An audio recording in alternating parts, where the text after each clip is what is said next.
Good morning, Bobcats. This is Miss Berger. So nice to see you guys this morning. I'm going to be reading chapter 26, A Million Strong.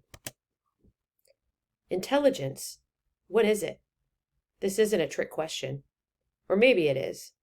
Either way, it was what academics were talking about as Bill Clinton's crime laws drove the unintelligent black narrative. What scholars were arguing is that intelligence is so relative, it's impossible to actually measure fairly and without bias. Uh-oh. This notion virtually shook the foundation of racist ideas that black people were less intelligent than white people, or that women were less intelligent than men, or that poor people were less intelligent than rich. It shook the idea the white schools were better, and even poked at the reason white students were perhaps going to wealthy white universities, not because of intelligence, but because of racism, in the form of flawed and biased standardized testing. Enter Richard Herrstein and Charles Murray, Harvard guys. They wouldn't stand for this kind of talk. No, no, no. So they wrote a book refuting it all. It was called The Bell Curve, Intelligence and Class Structure in American Life. The book argued that standardized testing was real and valid and, most important, fair, which then meant that black people, who were disproportionately doing poorly on these tests, were intelligently inferior due to genetics or environment. I wish there was something new to add, but as you can see, the entire history was a recycling of the same racist ideas, not the most original people, those racists. The year is 1994, and Herrstein's and Murray's book was published during the final stretch of the midterm elections. New Republicans issued their extremely tough Contract with America to take the welfare and crime issue back from Clinton's old Democrats. Funny how all new things feel so old.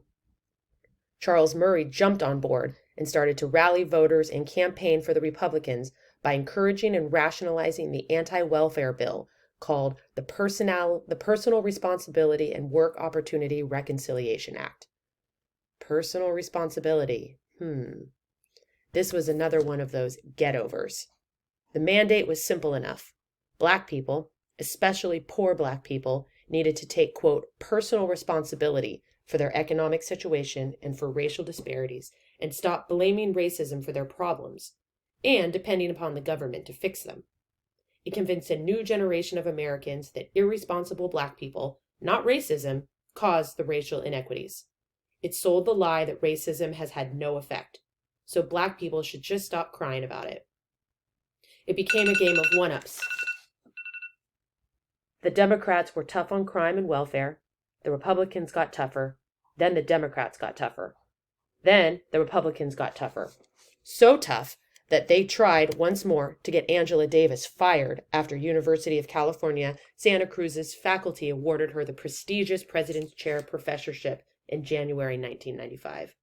She was still a threat. But how could she be a threat while at the same time Republicans were claiming racism was over? What would she be threatening? What would she still be fighting? Why would she need to be fired? Not to mention, 1995 was a year that made clear that racism was far from over. 1995 was when the O.J. Simpson thing happened. The trial. I know you know about it. If not, he was accused of killing his wife and her friend, both white. The trial split the country in half, with black people rooting for O.J.'s acquittal and white people rooting for his imprisonment. It was like watching the worst reality show of all time. The year 1995 was when the term super predator was created by Princeton University scholar John J. Duilio to describe black 14 to 17-year-olds. Murder rates were up among that age range, but so was unemployment. Of course, Duilio left that part out. The year 1995 was also when the biggest political mobilization in black American history took place, the Million Man March. It had been proposed by Louis Farrakhan, leader of the Nation of Islam. Though the march was powerful in its groundswell, it was flawed in its sexism, which Angela Davis spoke out against the day before the march.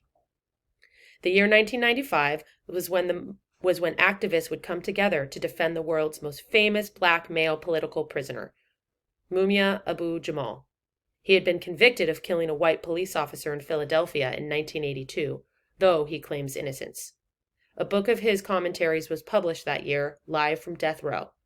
His execution was to be August 17, 1995, but because of the protests, Mumia was granted an indefinite stay of execution. And where was Bill Clinton when all this was going on?